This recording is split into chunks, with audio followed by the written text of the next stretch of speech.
Bom dia, senhoras e senhores. Hoje é 30 de dezembro de 2023. São 8 horas da manhã. E a Polícia Federal e a Procuradoria-Geral da República sinalizam uma bomba para janeiro. Enquanto a Polícia Federal conclui as denúncias que fará a PGR sobre Jair Bolsonaro, a PGR combina que, simultaneamente, fará a denúncia de Bolsonaro ao STF. Então, num curto espaço de tempo, se não no mesmo dia, a PGR e a Polícia Federal vão denunciar Bolsonaro ao Judiciário, mais especificamente ao Supremo Tribunal Federal. As investigações da Polícia Federal sobre denúncias a Bolsonaro entram na reta final e vão explodir no mês que vem. As investigações que pairam sobre Bolsonaro, como a de falsidades disseminadas por milícias digitais durante seu mandato, roubo de joias e também o caso do 8 de janeiro, estão chegando à reta final. A PF está concluindo os inquéritos e, de acordo com os investigadores, há evidências suficientes para indiciá-lo. No entanto, os detalhes específicos de cada crime serão revelados somente após o esgotamento de todas as linhas de investigação relacionadas a Bolsonaro. O indiciamento é o ato em que a autoridade policial atribui a prática de um crime ao investigado. E é também isso que faz a Procuradoria-Geral da República. O futuro dos atos golpistas de 8 de janeiro na PGR de Paulo Gonet também vai se concretizar no mês que vem.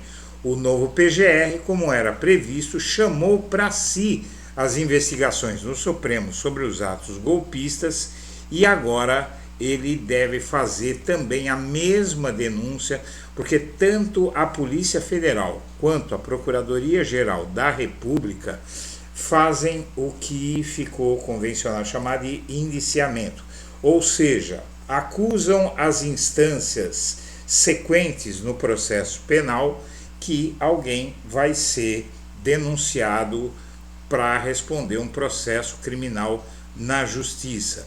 E com a instauração de um processo criminal contra Bolsonaro, tudo muda de figura. Inclusive, é muito provável que no decorrer do primeiro semestre o Bolsonaro seja impedido de sair do país. Como era previsto, o Paulo Gonet mandou embora o bolsonarista que foi colocado por Augusto Aras na Procuradoria-Geral da República para investigar os atos do 8 de janeiro e assumiu ele mesmo as investigações. Trata-se do subprocurador Carlos Frederico dos Santos, que havia dito que não havia provas contra Bolsonaro na delação de Mauro Cid. O Carlos Frederico dos Santos, nomeado por Augusto Aras, foi afastado e o Gonet mudou a prática de sempre entregar a alguém do Ministério Público esse tipo de investigação penal. Ele inverteu isso. O caso específico do 8 de janeiro está na mão dele, confirmando basicamente aquilo que já se sabia, que ele vai coordenar diretamente as investigações. E o STF interrompe a derrubada de atos do Executivo e a boa relação com Lula vai se mostrando cada vez mais sólida.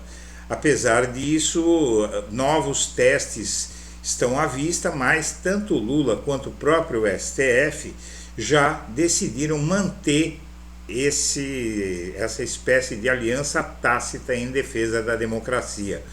O presidente da Corte, Luiz Roberto Barroso, dá sinais de que deve segurar a discussão de temas sensíveis para o governo.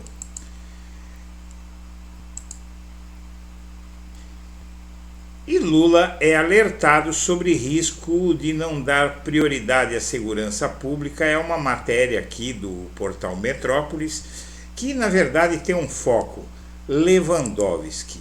E qual é o foco dessa matéria?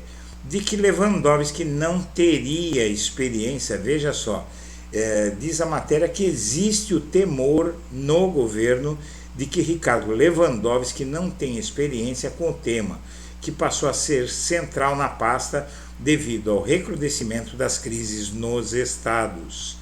E, na verdade, isso é a mesma conversa que havia sobre Flávio Dino, que também setores do governo e setores da mídia não queriam no STF.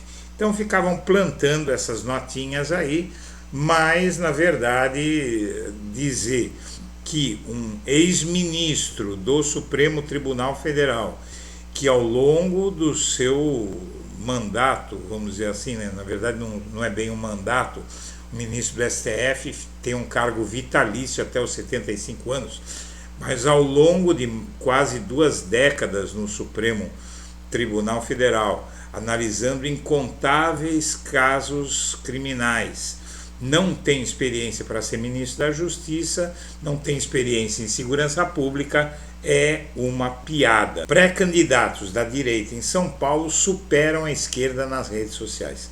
Mais uma vez, mais uma eleição vem e a esquerda continua despreparada nas redes sociais. Falta à esquerda habilidade para chamar a militância para a internet. E o Tribunal de Contas da União cobra dos governos estaduais o saldo de aplicação de verba nas prisões.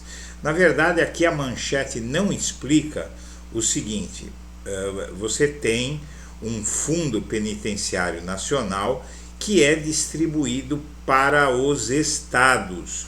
O governo não põe a mão nisso, por quê? Porque a administração penitenciária cabe aos estados. E esse fundo, segundo o Lucas Rocha Furtado, o subprocurador-geral do Ministério Público no TCU, ele destaca as condições precárias nas prisões do país e diz: olha, é muito dinheiro que tem no Fundo Penitenciário Nacional, muito dinheiro, dinheiro não falta para as prisões, é que os estados embolsam dinheiro e não gastam nas prisões, porque na verdade existe nesses governadores de direita de todo o Brasil, que são a grande maioria, a visão de que a prisão tem que ser um castigo para o detento. Reoneração da folha entrará em vigor a partir de 1º de abril.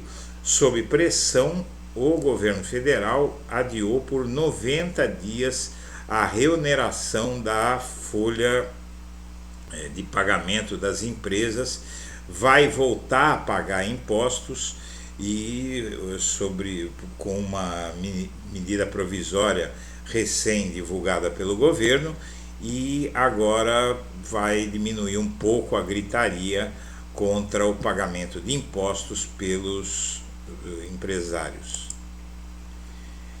Oposição vai usar as matérias da imprensa paulista, mais especificamente Estadão e Folha de São Paulo, sobre a compra de imóveis de luxo, entre aspas, por Lula e Janja. Na verdade, não tem compra nenhuma de Lula e Janja, existe uma compra da Presidência da República para substituir móveis destruídos e em mau estado de conservação na Granja do Torto, no Palácio do Planalto e no Palácio da Alvorada. São 3 palácios ocupados pelo presidente da República. No caso do Palácio da Alvorada, a reportagem da TV Globo mostrou o estado precário em que foi encontrado o mobiliário do palácio após a passagem do furacão da família por lá. Tudo destruído, incompatível com um patrimônio histórico da humanidade como é o Palácio da Alvorada. A Granja do Torto tem piso que já tem rachaduras, já está quebrado, já necessita de manutenção, e não vão trocar outra propriedade histórica da União por piso popular. E no caso do Palácio Planalto, grande parte do que vai ser trocado são coisas que foram destruídas no 8 de janeiro deste ano pelos golpistas. O governo faz pagamento de dívidas atrasadas e carimba Bolsonaro como caloteiro.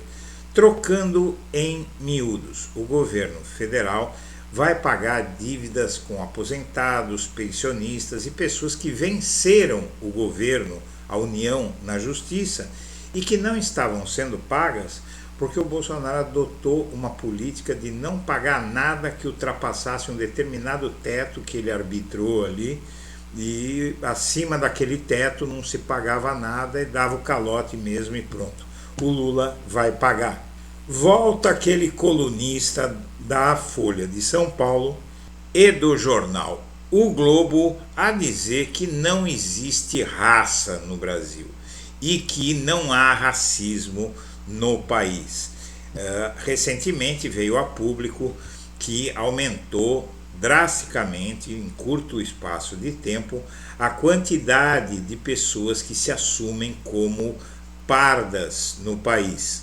E com isso aumenta o percentual da categoria negros no IBGE, não é? Então aqueles que já eram maioria no país, os pretos e pardos, que formam a etnia negra no IBGE, voltam a crescer e são, além de ser maioria, agora são uma maioria maior dos brasileiros. E a gente sabe ainda que, se formos ver direito, é muito maior que 50 e tantos por cento a presença de afrodescendentes no país. Mas, na verdade, um setor da sociedade diz: não existe raça, não há como identificar quem é branco, quem é preto, quem é amarelo. Mas na hora de discriminar, existe uma facilidade muito grande de identificar.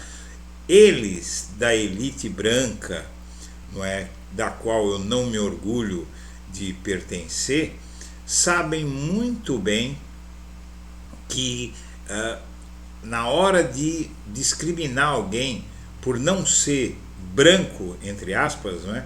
Porque ser branco no Brasil é algo passível de discussão, na hora de discriminar, eles sabem muito bem quem é branco e quem é negro.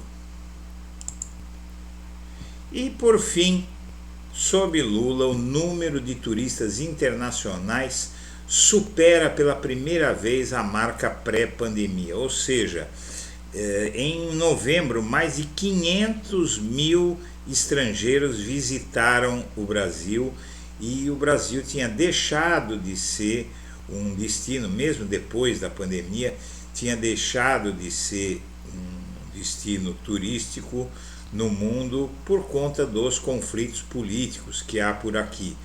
Mas sobre Lula, os turistas voltaram a viajar para o Brasil, os turistas estrangeiros. Senhoras e senhores, eu agradeço a atenção e deixo meu melhor abraço para todo mundo. Olá, eu sou Eduardo Guimarães e este é o Blog da Cidadania.